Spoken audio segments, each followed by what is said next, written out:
Hay un gran deterioro de la educación que no les ha enseñado a los chicos a pensar. Cuanto más jóvenes, más se nota el cambio cultural respecto al apego al trabajo y a la visión que se tenía anteriormente sobre cómo el trabajo te permitía evolucionar y crecer económicamente, socialmente, profesionalmente.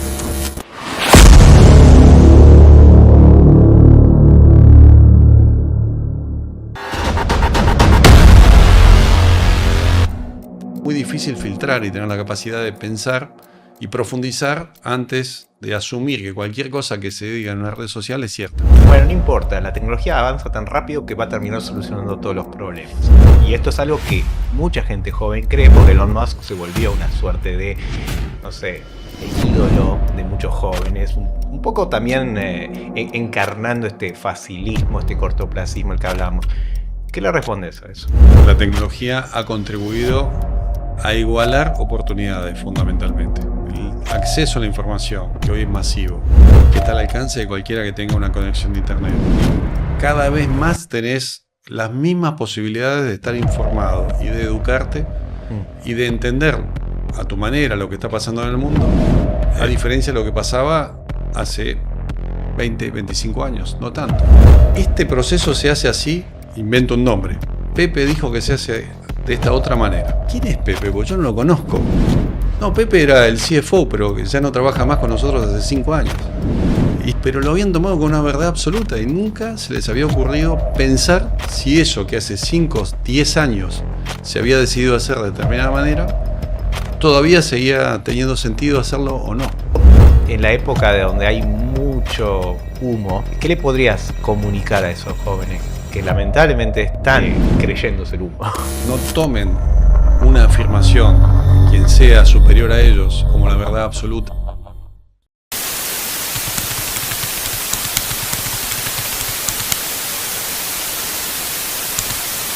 Bueno, bienvenidos a Expressonomics. Como siempre es un placer tenerlos y siempre tengo invitados de lujo.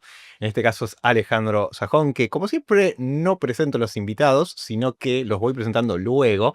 Solo voy a decir que es el country manager de una empresa tecnológica que se llama Logicalis y que ha tenido mucha experiencia en el sector tecnológico, Cisco, trabajó en Arthur Andersen antes de, bueno, lo que pasó con Arthur Andersen, para los que conocen. Es contador, pero nunca ejerció. Pero vamos al grano o vamos al hueso de lo que estábamos hablando. Vivimos en la era de la información, estábamos cada día más desinformados. Bueno, creo que es un mal de la época. Tenemos infinidad de fuentes de informaciones breves, a veces carentes de mucho contenido, y sin embargo tienen llegada y mucha gente se nutre de esos pocos minutos o segundos de información pensando que esa es la verdad absoluta, sin profundizar en ninguno de los temas, ¿no? ¿Cómo llegamos a esto? Es una buena pregunta. Es una buena pregunta. Yo creo que en parte tienen que ver la difusión de la tecnología justamente, sobre todo lo que tenga que ver con las redes sociales, que ha generado un movimiento masivo de gente conectada, dándole la posibilidad a cualquiera de que difunda su idea, su conocimiento, su percepción de lo que sea, de cualquier tema, en un formatos simples, accesibles para cualquiera, y que se difunden, porque se van difundiendo por la propia mecánica que tienen de difusión algunas de las redes que conocemos todos, como Instagram, Facebook, LinkedIn o lo que fuera. Y eso ha generado un mega movimiento que permite que cualquier información tenga difusión sin ningún tipo de filtros y queda al criterio de quien la recibe saber qué hacer con esa información, si le cree, no le cree, si profundiza, si la asume como una verdad absoluta y la utiliza y la difunde a su vez y la reproduce, y eso genera una cadena, si querés, de desinformación masiva. Justo había hablado del alfabetismo de mediáticos, que es la capacidad de comprender o de chequear las fuentes. Creo que ya nadie lo hace. ¿Cómo crees que vos que has estado toda tu vida en el sector tecnológico, cómo es la situación ahora de digamos, la cultura del trabajo y la cultura educativa? ¿Y cómo afecta eso a, bueno, cómo se relaciona con lo que mencionaste recién. Bueno, yo creo que hubo muchos cambios en los últimos años. Sobre todo, uno lo ve con los chicos jóvenes que se presentan a trabajar. Cuando digo jóvenes, hablo de 30 para abajo en general. Cuanto más jóvenes, más se nota eh, el cambio cultural respecto al apego al trabajo y a la visión que se tenía anteriormente sobre cómo el trabajo te permitía evolucionar y crecer económicamente, socialmente, profesionalmente. Y ahora hay cierto descreimiento de todo eso y hay un cortoplacismo extremo en el cual se mira el beneficio inmediato. Por ejemplo, si tu compañía acepta home office o cuántos días de vacaciones vas a tener. Y parecería que no les preocupa tener una mirada de largo plazo, una mirada más estratégica de por qué querés entrar en determinado trabajo y qué posibilidades de desarrollo tenés dentro de ese trabajo. Parecería que esa mirada no existe en general, estoy hablando en general, ¿no? Por supuesto que hay excepciones, pero...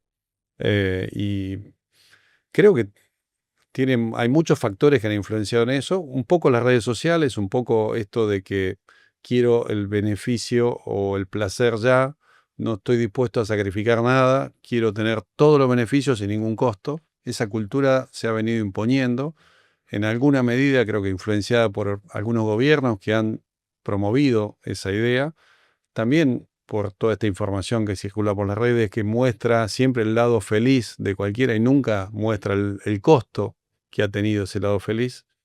Y eso ha generado esta idea o este concepto de que todo es fácil, todo está al alcance de la mano, que tenés derecho a todo, pero que no hay que hacer sacrificios para poder alcanzarlo. Y creo que es una idea que se cae a pedazos, pero hoy es bastante frecuente encontrarse con eso, ¿no? Y también hay un deterioro en la calidad educativa. Uno lo percibe, sobre todo con los chicos jóvenes, que no tienen una formación académica sólida, pero no me refiero al conocimiento, porque el conocimiento está al alcance de la mano. En ChatGPT entras y pones lo que querés o en cualquiera de las otras herramientas de inteligencia artificial, la información la vas a tener. Y la vas a tener bien procesada, bien clasificada, con detalle, con la profundidad que vos le quieras dar. Pero lo que no viene en ese grupo de gente más joven, en general de vuelta, es esa capacidad de pensar y reflexionar y de entender qué es lo que está sucediendo atrás del título, atrás de lo que llama la atención. Creo que ahí hay un gran deterioro de la educación que no les ha enseñado a los chicos a pensar, sino que les dio información que hoy no es necesaria, porque la información está disponible.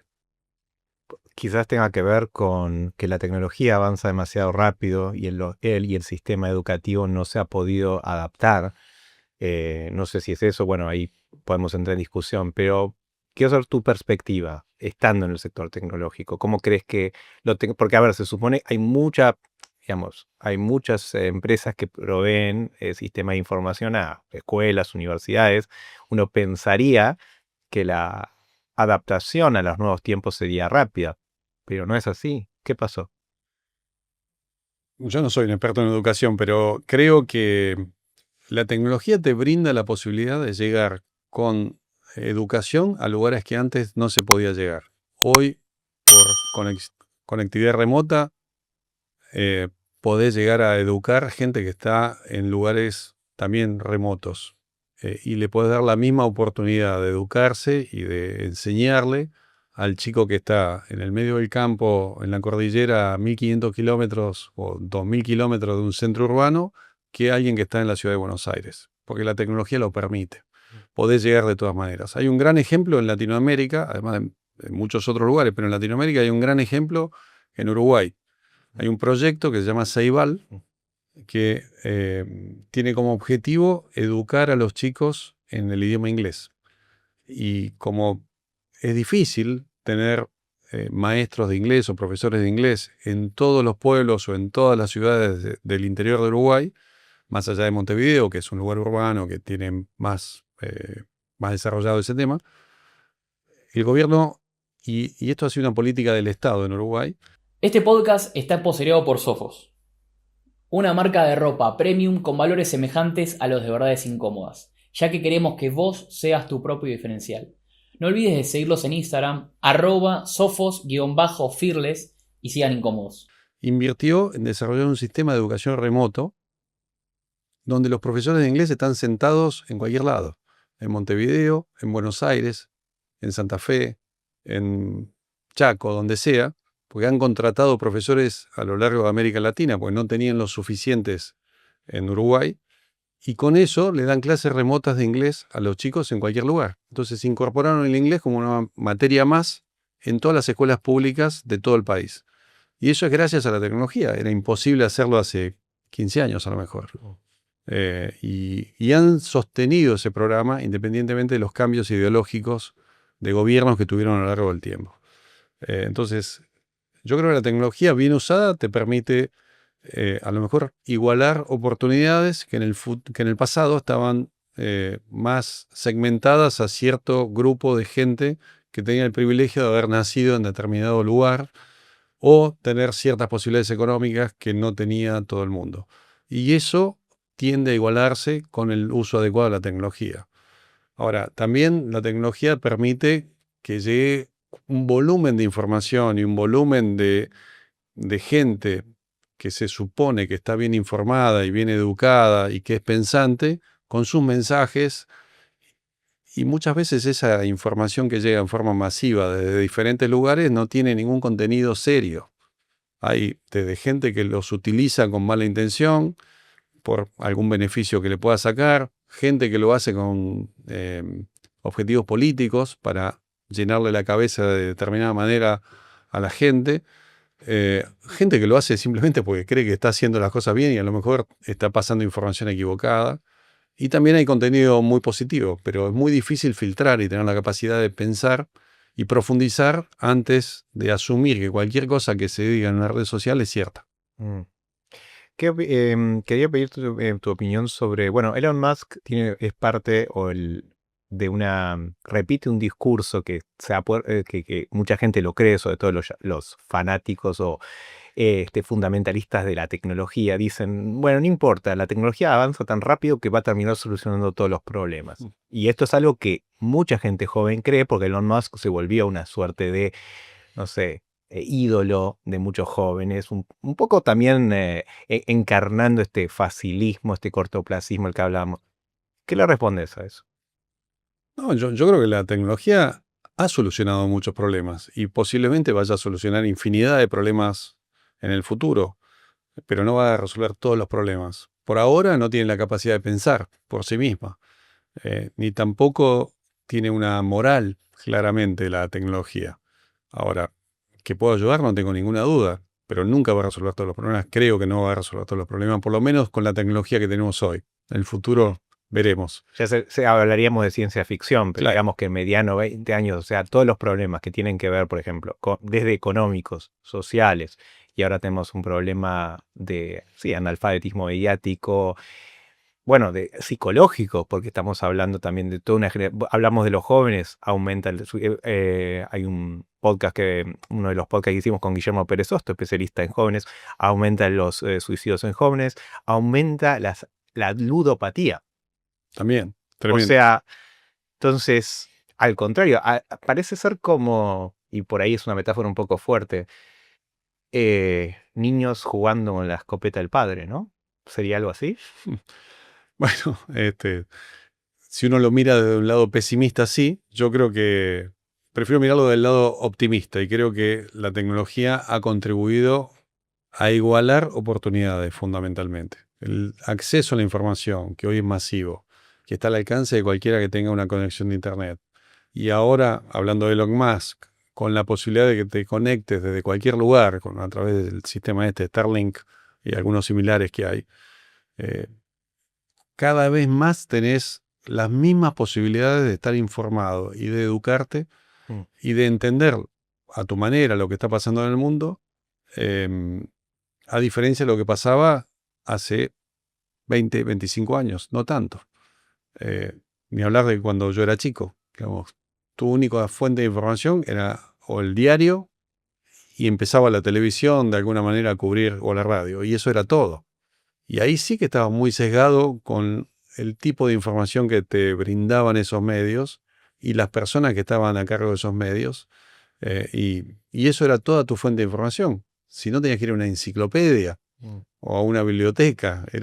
No era fácil el acceso a la información. Hoy lo tenés todo al alcance de la mano. Entonces yo creo que hay una gran posibilidad para todo el mundo de dar un salto de calidad en materia educativa y en materia de formación profesional, y como propias personas, porque tienen la capacidad de investigar por sí mismos lo que quieran, siempre y cuando tengas esa capacidad de pensar, de filtrar, de entender qué cosa es cierta, qué cosa puede no ser cierta.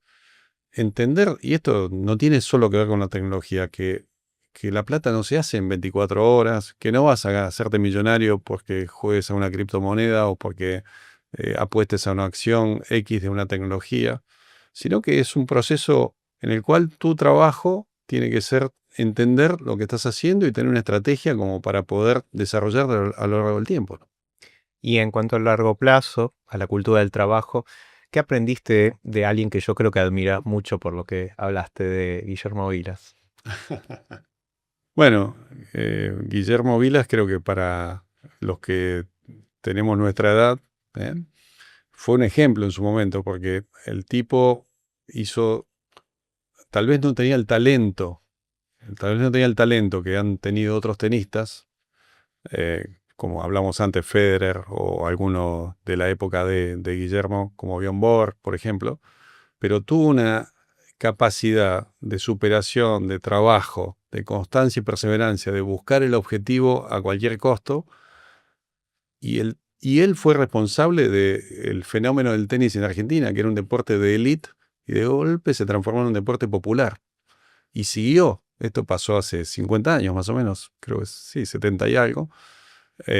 Y sigue siendo hoy un deporte popular, que cuando viene un campeonato de tenis importante, se vive a cancha llena, o la Copa Davis es a cancha llena, y es una herencia de alguien que por su propia convicción y con los medios que tenía, vivía en Mar del Plata, no era que estaba en un centro de desarrollo tenístico de super nivel, logró superar todos los obstáculos e imponer un deporte en Argentina, y tal vez con repercusión en otros países de América Latina, que no existía hasta ese momento como deporte popular, ¿no? Algo que admiro mucho de Vilas, mi viejo, yo lo conocí a Vilas a través de mi viejo, y es algo que vos también dijiste, y que se contrapone mucho a la cultura del cortoplacismo. Muchos ven el resultado, ven a alguien exitoso y dicen, es fácil alcanzar el éxito, pero no ven el esfuerzo detrás. Ya sea un empresario que está trabajando, o alguien que emprende una empresa, que puede estar 12 horas trabajando, que ha fracasado un montón de veces.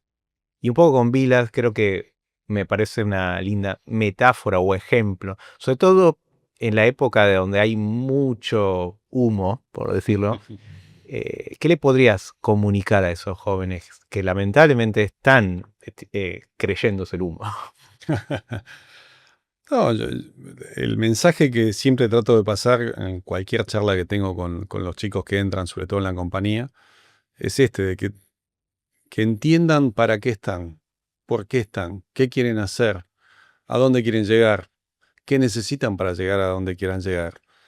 Que tengan una mirada un poco más de largo plazo, porque no se consigue todo en 24 horas. Es falso, pero suena súper lindo que alguien te muestre siempre el lado feliz de la vida en las redes sociales y no se esté mostrando el costo que esos momentos de felicidad puedan tener. Siempre hablamos con un amigo, Miguel Odierna, que Está acá con que está nosotros. acá con nosotros. Qué fácil es ver la punta del iceberg y qué difícil es ver todo lo que está abajo y cómo se construyó eso. Es muy común ver el instante de felicidad, pero atrás de eso, ¿qué hay?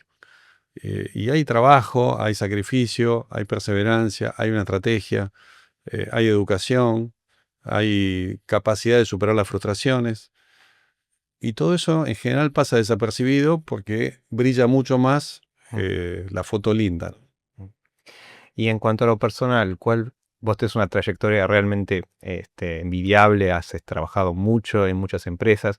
¿Cuál fue esa frustración que tuviste que superar para llegar acá, a donde estás ahora? Bueno, un montón, pero diría que una de las cosas eh, que más me costó es manejarte dentro de la política que existe dentro de las empresas. Hay cosas que son de sentido común y que parecen obvias, que hay que hacer o que hay que decir, y te encontrás con que por cuestiones políticas internas, por intereses de otras personas, por compromisos que se pueden haber tomado, o simplemente por el ego de tu jefe o de otras personas que tienen una posición superior a la tuya, no se hacen o se hacen de una manera que vos considerás equivocada y cuesta mucho aceptar o convivir con eso, tratando de siempre de mantener vos tu concepto, tu línea, tu pensamiento, negociando esa situación para llevarla adelante de cualquier manera, llevar adelante tu idea de cualquier manera, sin romper todo, porque lo más probable es que te termine rompiendo a vos. Sin perjudicarte. Exactamente, sí. ¿Y cómo vos has manejado tu ego? Porque todos lo tenemos. Bueno, yo creo que sí, todos tenemos el ego y me parece que cuanto más chico sea tu ego, mejor te va a ir, aunque parezca una contradicción, pero me parece que si vos te manejás en el ambiente profesional o personal en el que vos te desarrolles de una manera que sea humilde, que sea con un oído de aprendizaje, entendiendo que no sabes todo, que no tenés respuestas para todos, comunicando de manera abierta lo que realmente crees que tenés que decir o cómo crees que deben ser las cosas, pero dispuesta a escuchar otras ideas y tomarlas si son mejores que las tuyas. Me parece que eso te da un posicionamiento mucho más tranquilo, mucho más reflexivo y a la larga te hace mucho más fácil la vida dentro de la organización o dentro de lo que estés haciendo.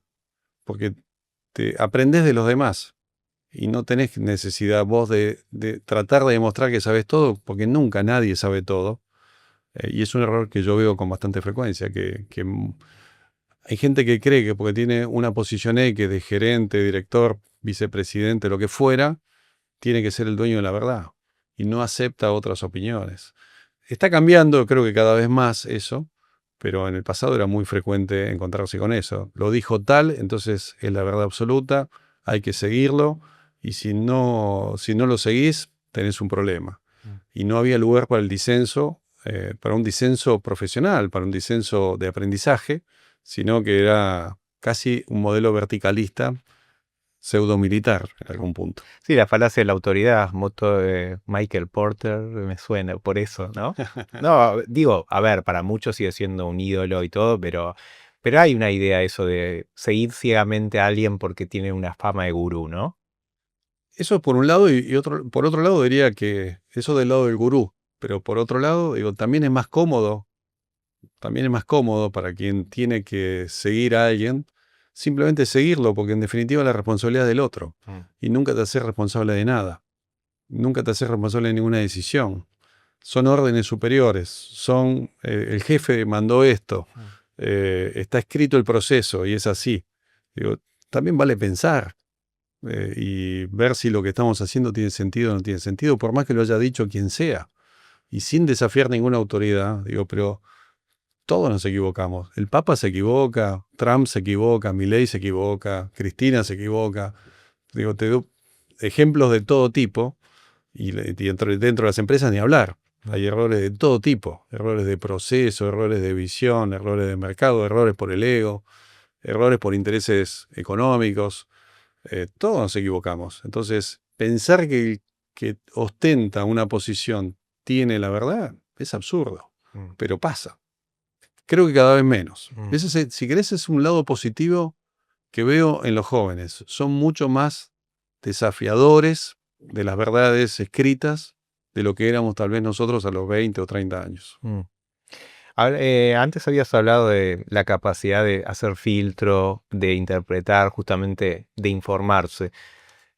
¿Cómo logramos esa capacidad hoy en día? Porque si la educación no nos provee y si un joven a alguien, ¿qué le decís a esos jóvenes? ¿Cómo te formás para tener esa capacidad?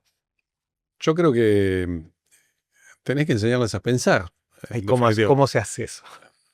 Bueno, me parece que es un poco algo que se transmite en el día a día a través de esto que comentaba antes, teniendo una actitud de escucha y permitiendo la participación de otros y dándole feedback de una manera constructiva, como para que, de vuelta, no tomen una afirmación de quien sea superior a ellos en la posición que tengan en una organización como la verdad absoluta, sino que les permitas el intercambio de ideas y que creo que es muy formativo, porque vos cuando exponés algo y viene un feedback constructivo, aprendés y estás aprendiendo todo el tiempo.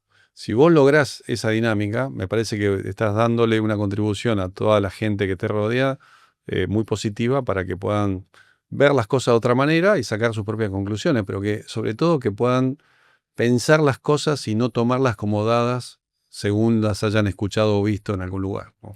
Hay ciertas frases que yo considero red flags, viste, como esto se hace así porque siempre se hizo así. O esto se hace, yo sé porque yo estudié esto. Has escuchado, me imagino, ese tipo de Todo el frases. tiempo.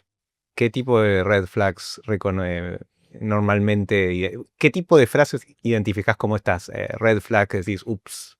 Bueno, es un poco lo que te decía recién, digo, lo dijo tal. Esto se hace así porque lo dijo tal. El proceso dice que hay que hacerlo de esta manera. Sí, vale pensar si el proceso está bien escrito o está mal escrito. A lo mejor tengo una anécdota de una empresa.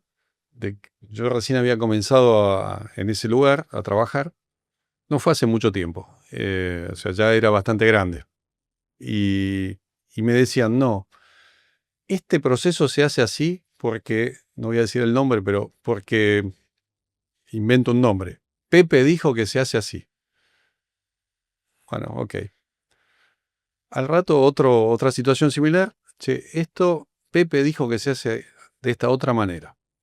Un día, la tercera vez que escucho ese nombre, digo, che, pero ¿quién es Pepe? Porque yo no lo conozco. No, Pepe era el CFO, pero que ya no trabaja más con nosotros hace 5 años. Y, digo, y siguen pensando que porque ese señor, con todo el criterio que haya tenido, tal vez tenía razón en las cosas que había definido cuando él estaba trabajando, pero lo habían tomado con una verdad absoluta y nunca se les había ocurrido pensar si eso que hace 5 o 10 años se había decidido hacer de determinada manera, todavía seguía teniendo sentido hacerlo o no. Esto es una anécdota real. Y quien me daba la respuesta no era el cadete, que a lo mejor no tenía la educación como para poder razonar. No, era gente con niveles directivos que seguían una instrucción a ciegas de una persona que hacía años que ya no estaba en la compañía y que no se atrevían a pensarlo de una manera distinta. Y esto puede ser muy perjudicial, sobre todo en un sector como el tecnológico.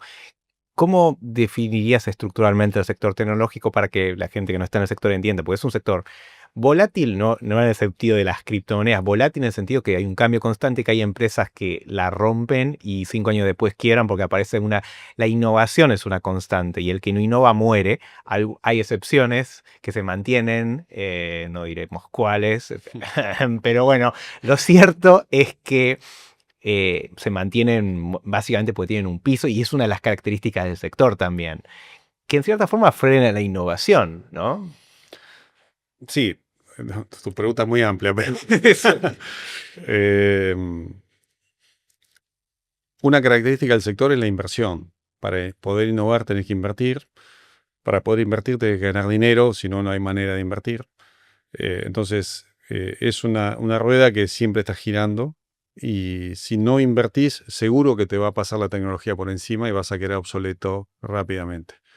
Ahora, es cierto, esta segunda parte de lo que vos comentaste, de que en general en las compañías tecnológicas, una vez que han logrado sacar algún producto exitoso o algún servicio exitoso y que se vende bien, eso genera algo que se llama base instalada, que es como una vaca lechera porque te permite crecer sobre esa base instalada. Entonces, para quien es un cliente y ya tiene tu producto, tu marca desde hace tiempo y ya hay una serie de procesos productivos o administrativos o comerciales que giran alrededor de tu producto, cambiar no es tan sencillo. Entonces, es mucho más sencillo sacar la nueva versión de software que decir, bueno, tiro todo esto que invertí y empiezo de vuelta con otra marca, con todo el costo que eso tiene. Migrar la información, cambiar los procesos, hacer la inversión monetaria que suele ser significativa cuando uno compra algo nuevo, cambiar la cultura de las personas y la educación de las personas que están involucradas en los procesos. Entonces hay un poco ese juego de innovación y base instalada todo el tiempo. Tal vez el hecho de tener esa base instalada que te permite vender upgrades o renovaciones es lo que financia de alguna manera la innovación. O al revés, puede salir el tiro por la culata y al final lo que pasa es que lo barato sale caro o la ganancia a corto plazo viene otra empresa y te pasa por arriba. Puede pasar y ha pasado 1000 veces en el sector tecnológico. Hay empresas que eran monstruos que hoy no existen más. No sé, se me ocurre por nombrar una, Bull, que era una empresa de computación que competía con IBM en los años 70 o 80. Hoy no existe, o Unisys, no existe, no es que no existen, pero han visto reducido su tamaño significativamente y tienen una participación mucho menor. O han tenido que reorientar su negocio a otro tipo de actividades, porque donde estaban ya no podían seguir haciendo lo mismo porque otros competidores le pasaron por encima, ¿no? En el caso de Bull, que había leído sobre el caso, igual no estoy tan familiarizado, pero me gustaría, desde tu perspectiva, habiendo estado tanto tiempo en el sector, ¿qué se puede aprender del caso de Bull? No, creo que es la innovación que vos mencionabas antes. No innovaron. No tuvieron la capacidad de... Yo no diría que no innovaron, no tuvieron la capacidad de avanzar a la misma velocidad que avanzó el mercado. No conozco el detalle porque nunca trabajé en Bull ni tengo tanta gente conocida que lo haya hecho, pero creo que no tuvieron la velocidad sobre todo. El mercado empezó a correr a una velocidad más alta y ellos tal vez se quedaron con esto de la base instalada, se sintieron cómodos, zona de confort otra vez, y bueno, esa carrera en general te sale mal. Te sale mal. Contame qué es el ego hacking. Cambiamos de tema. Vamos así. El ego hacking es un concepto... No, a ver, tiene que ver porque muchos de los... por ahí un poco antes vale la pena aclarar de que la política en el sector privado existe tanto como en el sector público, solo que en el sector público se nota más. Claro. Entonces puede haber ineficiencias porque hay gerentes o gente que ocupa altos cargos directivos que toman malas decisiones por ego, por miedo. Entonces, vos estás escribiendo, aclaro, está a punto de salir un libro que Alejandro va a escribir con Silvina. Silvina, ahí está, perdón. Sí. La apellida así. Silvina Merdés. Se me llama Merdés. Sobre este tema, porque, a ver, es sobre liderazgo en realidad. Sí. ¿Y qué es entonces en este contexto de hacking? Es un concepto que discutimos con Silvina para darle un nombre en definitiva, pero de alguna manera es desafiar a tu ego. El libro lo que propone es un ejercicio en el cual desafíes a tu ego. Y cuando lo leemos, hoy te lo contaba más temprano, lo leemos y lo comentamos con Silvina y decimos, che, pero no escribimos nada innovador. Y es verdad, es simplemente, o intenta ser, un compendio de sentido común, de cosas que parecen obvias y que sin embargo no suceden. Y no suceden por el nivel de ego según las distintas personas con el cual actuamos.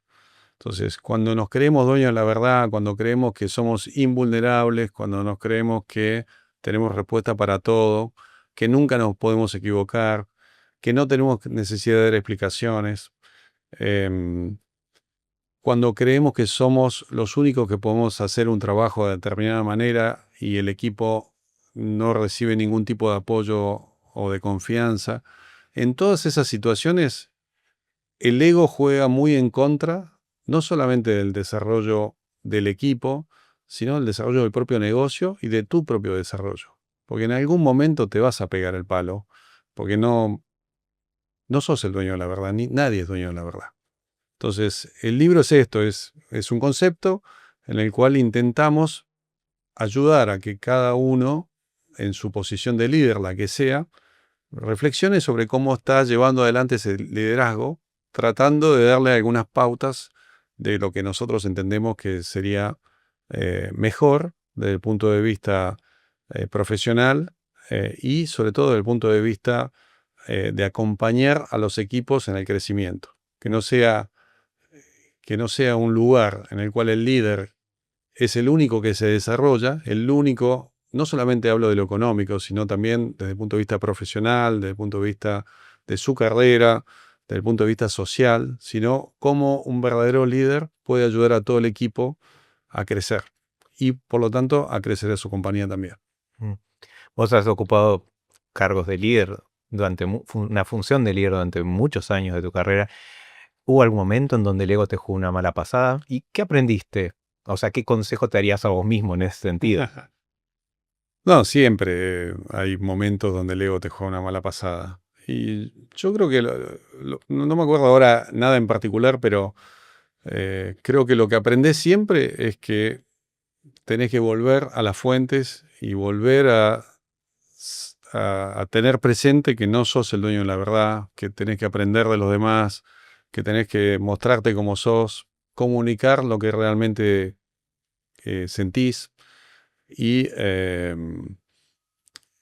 ser abierto en la comunicación, estar dispuesto a escuchar. Eso es lo que me pasa cuando alguna vez te crees que sos más que otro.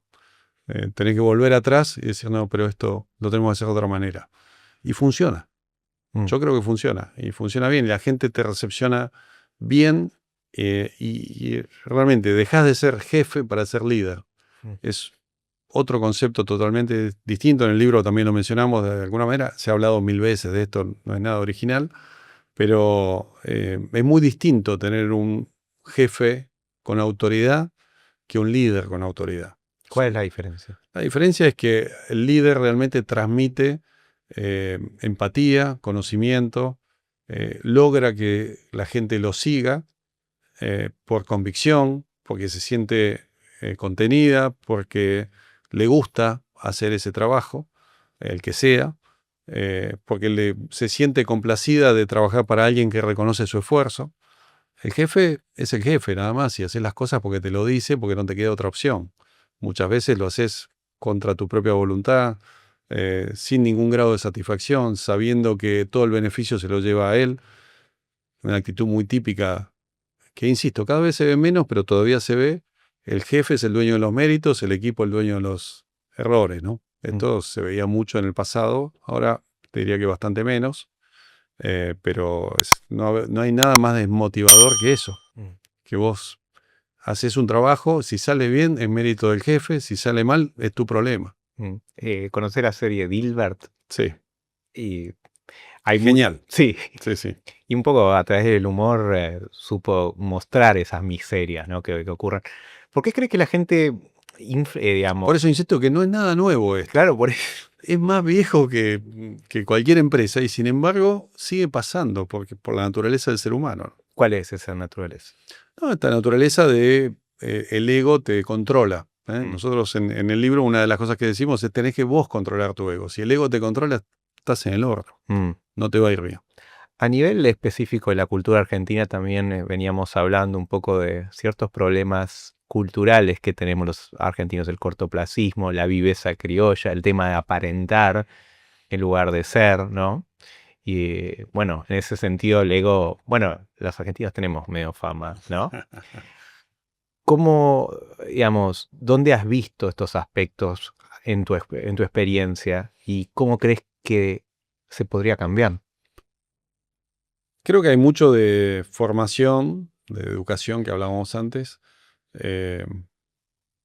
También es un tema cultural que lleva mucho tiempo cambiar las cuestiones culturales, porque en la medida que, sobre todo en las redes ahora o en los medios, se resalte tanto el éxito del cortoplacismo sin mostrar lo que está abajo de la punta del iceberg, no contribuye a que esa cultura de un poco más mediano plazo, de trabajo, de perseverancia, de constancia, se difunda.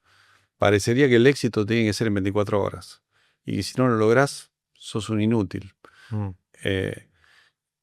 Bueno, hay que enseñar o transmitir esto de que el trabajo es de largo plazo, no es de corto plazo. El trabajo, me refiero al trabajo para que te consideres satisfecho o exitoso en lo que estás haciendo. No es algo que lo vas a conseguir en 24 horas y vas a pasar por muchos problemas antes de que llegue ese momento en el cual sientas que las cosas están más o menos encaminadas como querés. Entonces, ¿cómo lograrlo? No sé, me supera la pregunta. Creo que cada uno, de lugar, digamos. claro, cada uno desde su lugar, lo que deberíamos tratar de hacer es transmitir esto, sobre todo a las nuevas generaciones, para empezar a difundir algo distinto de lo que se escucha habitualmente. Como te digo, que hace mucho ruido y parece todo muy lindo y muy fácil, y no es así. Justo habíamos hablado también de, bueno, el CryptoGate, de lo que pasó con la criptomoneda de Milei y todo eso. Pero es un síntoma de algo ya que viene pasando hace mucho. ¿Qué le puedes decir a la gente que no sabe mucho de criptomonedas? Porque lo que pasó en Argentina después de esto es que un montón de medios empezaron a, vos lo dijiste, a hablar del tema sin saber, cosa que los argentinos es un deporte nacional.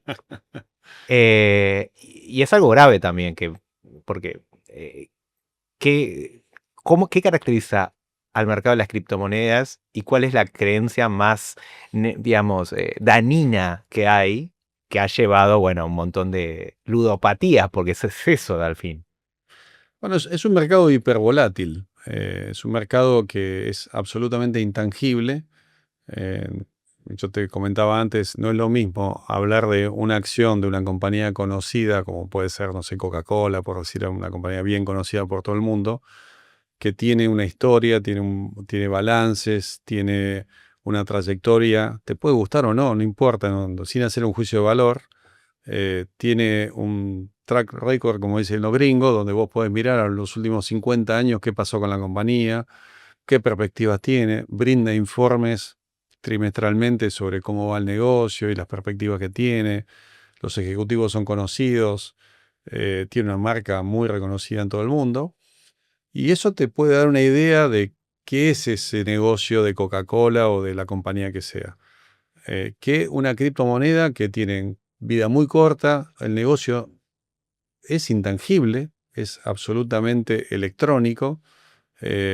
No te queda muy claro cómo se genera valor atrás de ese negocio, por qué una criptomoneda vale 100 y otra vale 1, y por qué mañana la que vale 100 puede valer 1 y la que vale 1 puede valer 100, porque hay un mundo especulativo atrás de las cripto enorme. Entonces, es un mercado que es nuevo para todos. Si bien Bitcoin tiene más o menos, creo que 12 o 13 años de vida, sigue siendo todavía algo muy intangible y muy sujeto a especulaciones. Y de hecho las criptos se utilizan para transacciones legales y también algunas no tan legales. Entonces, y esto no tiene que ver con las cripto, tiene que ver con el uso que le da la gente, alguna gente a la cripto, ¿no? Entonces, hay muchas influencias en las cotizaciones que no tienen que ver con lo que uno está habituado a discutir de una compañía. Porque si hablamos, como te decía, de una compañía tangible, bueno, hay un montón de información y un conocimiento que uno tiene sobre eso, que cuando vas a una cripto, a lo mejor puedes hablar algo de Bitcoin, que es la más conocida, pero hay centenares de cripto que nadie las conoce, no es que nadie las conoce, pero se conocen muy poco. ¿Y por qué valen? ¿Por qué no valen? ¿Por qué suben? ¿Por qué bajan? Difícil de encontrar la lógica a eso, ¿no? Entonces creo que esta última semana acá en Argentina, vimos un montón de gente hablando de ese mundo.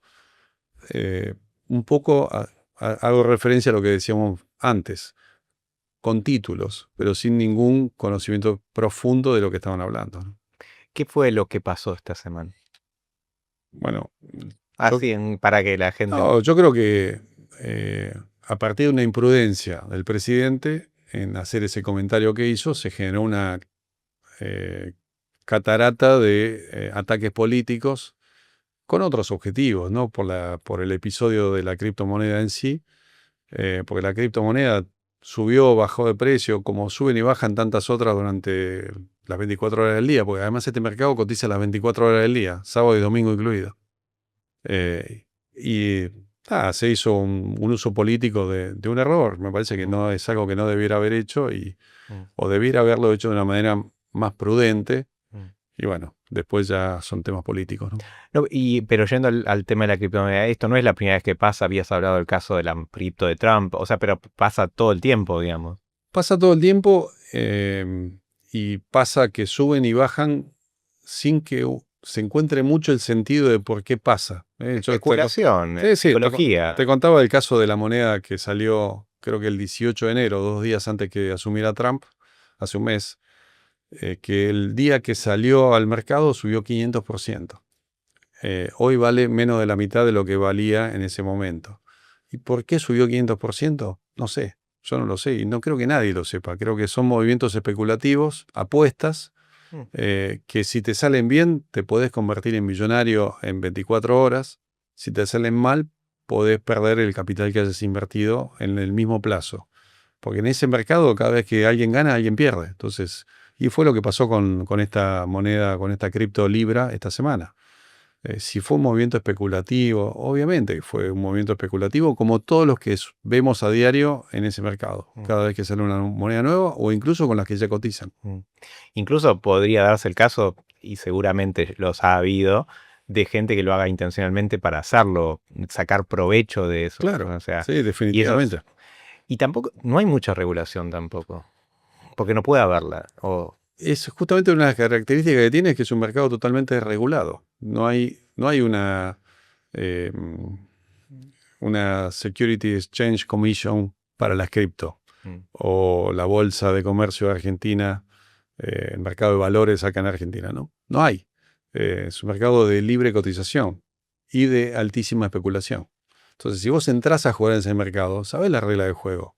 O sea, teóricamente sabés la regla del La juego. mayoría no lo sabe, Bueno, y ahí está el tema de la educación. La regla de juego esto es un mercado especulativo. Si entrás y la pegás, es como una timba, ¿no? Eso. En el lenguaje nuestro. Si la pegás, sacaste el pleno del casino y sí, te llevas un paquete de plata en poco tiempo. Si no la pegás, alguien se lleva el paquete de plata tuyo en el mismo corto tiempo. ¿Y qué hacemos? Y cuando la pegás, si no, es realmente muy difícil. Es suerte, sí, es suerte, te diría, pero yo creo que si le pones de vuelta una mirada a largo plazo, puede ser que sea un buen negocio. Ahora, si estás mirando el día a día, y la vas a pasar mal. Bueno, volvemos al tema de la desinformación, de la educación, y no hablo de educación financiera porque lo hemos cubierto en este podcast, sino de la educación del sentido común, la educación de aprender a pensar, ¿no? Como que las cosas se van conectando. Además de Vilas, ¿qué otro maestro tuviste en la vida? Bueno, tuve muchos maestros a nivel profesional. Tuve varias personas que tuvieron mucha influencia en enseñarte, justamente transmitirte cómo enfrentar equipos, cómo enfrentar desafíos profesionales, económicos, empresariales, personales. Entonces, no podría nombrarlo, hay mucha gente, pero mucha gente, sobre todo del ámbito del trabajo, que gente en general que era bastante mayor que yo, que tuvo la paciencia y la capacidad de transmitir su conocimiento y su experiencia, y eso es lo que yo trato de hacer ahora también, a jóvenes, como era yo en ese caso, hace 40 años, que bueno, tuvieron la apertura como para educarte de alguna manera. La educación que no te da la facultad, no te la da la escuela, sino esto de enseñarte a pensar, de entender todos los factores que pesan en un hecho económico o empresarial o personal, y evaluarlo de distintos ángulos, tomar una decisión un poco más pensada, aprender de la experiencia justamente y de gente que ya ha pasado por esas situaciones y ya pensó qué hacer y ya actuó. Y bueno, te transmiten esa experiencia y eso es muy valioso, ¿no? Eso sería un buen consejo para un joven. Hay mucha ansiedad en los jóvenes por todo esto de el corto plazo, querer ser rico, el ya. Sí. Quizás no escuchan esa experiencia. Bueno, de hecho, la degradan un poco a veces. Sí, pero también creo que es un problema de los que tenemos esta edad, que a veces tampoco sabemos transmitirlo. Y creo que son cosas que hay que transmitir, no dándole una lección, sino comentando la experiencia con la humildad de contarle los errores que cometiste y no lo genial que estuviste en resolver una situación. Porque eso causa mucho rechazo y creo que es una equivocación que nuestra generación, mi generación, no la tuya, pero mi generación, comete ese error muchas veces. Te da sentencias de que la posta de cualquier cosa la sé yo porque ya tengo 60 años. Y si vos transmitís de esa manera, no llega. Creo que si lo tratás de contarle la historia y explicarle por qué hiciste lo que hiciste, aunque el hecho final sea el mismo, la forma en que comunicás es totalmente diferente y tiene una llegada también completamente diferente y una receptividad que no lográs de la otra manera. En el libro me imagino que habrá muchos de esos ejemplos, así que podemos... Hay ejemplos, tratamos de tomar ejemplos de la vida real, en algunos casos de empresas conocidas y situaciones más o menos conocidas, otras por ahí no tanto, pero sí, la comunicación es una parte importantísima de la educación, creo. Bueno, se aprende más de los errores que de los aciertos. Definitivamente. Sí, Bueno, te preguntaba si en el libro había un error tuyo o algo, una enseñanza que le puedas transmitir.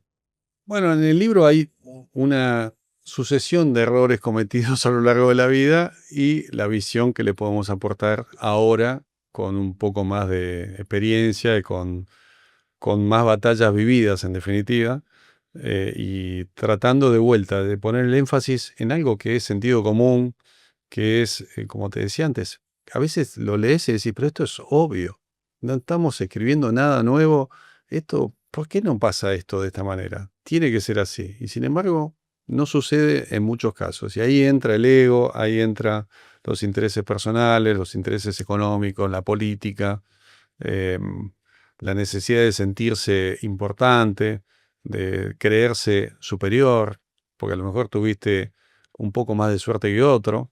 Y esa falta de humildad genera muchas veces estos problemas de insatisfacción, de desmotivación, se te desarman los equipos, se te va la gente valiosa, no reconoces el esfuerzo de los que están a tu alrededor, que son clave para que vos también tengas éxito en lo que estás haciendo. Entonces es un conjunto de cosas que, insisto, parecen simples, parecen obvias y sin embargo muchas veces no suceden. Bueno, te voy a decir una cosa. No creo que sea algo novedoso porque es un aporte nuevo. Nuevo en el sentido de que, está bien, muchos ya han dicho lo que probablemente es lo que esté en el libro, que quiero leerlo, pero es desde tu experiencia y eso lo hace único, lo hace nuevo. Y por otro lado, el gran aporte es recordarlo, porque nos olvidamos rápido. Entonces, creo que el aporte va a ser muy valioso, cuanto más personal y más individual, ya sea tuyo o Silvina, que sea el aporte, va a seguir siendo nuevo, porque un poco se trata de eso. Justamente sí es sentido común, pero nos olvidamos del sentido común. Claro, el objetivo es hacerte pensar de alguna manera y que no te olvides de todos los errores que cometemos habitualmente y los que nosotros hemos cometido a lo largo de nuestra vida. De hecho, al final agregamos ahora como un pequeño resumen con algunas reglas, como para tratar de que te queden 5 o 6 cosas en la cabeza, y las tengas más o menos presentes a lo largo de tu día a día. Pero, insisto, vos lees esto y decís, pero esto es obvio, esto lo tenemos que hacer así, y no lo hacemos. ¿Cómo se va a llamar el libro? Ego hacking, cruzar el umbral. El subtítulo va a ser cruzar el umbral. El umbral sería... El umbral sería ese límite que el ego no te permite cruzar. O sea, cruzar el umbral de no pensar en vos, sino de tratar de superar esa necesidad de protagonismo y transmitir toda tu experiencia y tu conducción como un verdadero líder, buscando el beneficio común y no tu beneficio propio. Un poco para cerrar. No porque no sea beneficio propio, no sea positivo, sino que no sea solo el beneficio propio, sino el beneficio del conjunto en el cual vos estás operando. Un poco para, cerrar esta charla, porque es una charla, quería preguntarte de qué es lo que más te da orgullo en la vida. Bueno, primero mi familia. Bueno, acá está. Acá está Nacho, el representante. Este, em, después, el hecho de haber podido desarrollarme profesionalmente y económicamente desde cero prácticamente hasta el lugar en el que estoy. Y habiéndolo hecho siempre manteniendo ciertos principios éticos sin caer en la tentación fácil de la viveza criolla, como vos mencionaste en el pasado, o de las faltas más graves, si se quiere, desde el punto de vista ético, de aprovechar oportunidades de negocio no tan transparentes, sino manteniendo siempre una línea de conducta, y creo que eso es muy importante también porque te da credibilidad a vos como persona y como líder de que haces las cosas de determinada manera y que sos confiable. Y la confiabilidad parece que es algo que hoy no importa y sin embargo creo que es uno de los valores más importantes que puede transmitir. Que algo que se te encarga a vos o que te piden a vos o te miran para que lo hagas, que crean que lo vas a hacer no bien solamente profesionalmente, sino bien desde el punto de vista del cumplimiento de la ley, del cumplimiento de ciertas reglas internas, que lo vas a hacer de manera equitativa, sin beneficiarte de la situación a nivel personal, sino buscando el beneficio común. Creo que tiene un valor enorme y es una de las cosas que se está un poco diluyendo porque de vuelta se busca más el beneficio inmediato. Muy bueno. Alejandro, muchísimas gracias por esta charla y por venir. Y espero que podamos tenerte de vuelta para más actividades. Con mucho gusto. Bueno, gracias a vos, Adrián. Un placer y realmente te agradezco mucho la oportunidad. Esto fue Expresonomics en Verdades Incómodas. Toma 44. ¿Qué onda, Brody? ¿Qué saca, amigo? Ya terminó el episodio, estoy leyendo. Mío, pasa que esto me encanta. Es para hacerlo 24 horas. ¿Y qué hace con los auriculares todavía, boludo? Ya está, el sonido te lo podés sacar. Pasa que el sonido... No, igual me gusta escuchar el sonido, pero ¿sabes qué me gustaría más? A ver, ¿qué? Que traigas un dinosaurio. ¿Qué quiere que haga la Jurassic Park, boludo? Algo más que... No sé en qué quieren que me convierta ya, boludo, como comunicador. O alguien disfrazado de dinosaurio. Verdades incómodas. Sí, obvio. Bueno, está bien. ¿Sabes qué? La próxima me voy a vestir de dinosaurio acá para complacer al señor sonidista Franco Felippelli. Y bueno, también para seguir proporcionando contenido de calidad para todos ustedes que nos están viendo. Como saben, ya hace 3 años que venimos con esto, nos mudamos al estudio ahora. Bueno, me están pidiendo que me disfrace de dinosaurio, pero ya lo voy a terminar haciendo. Ya a esta altura, hacemos lo que hay que hacer. Entonces, como hacemos lo que hay que hacer, les pedimos a ustedes que nos apoyen, loco. Y para apoyarnos, les pedimos que nos aporten a Cafecito App. Importantísimo para que podamos seguir creciendo en conjunto.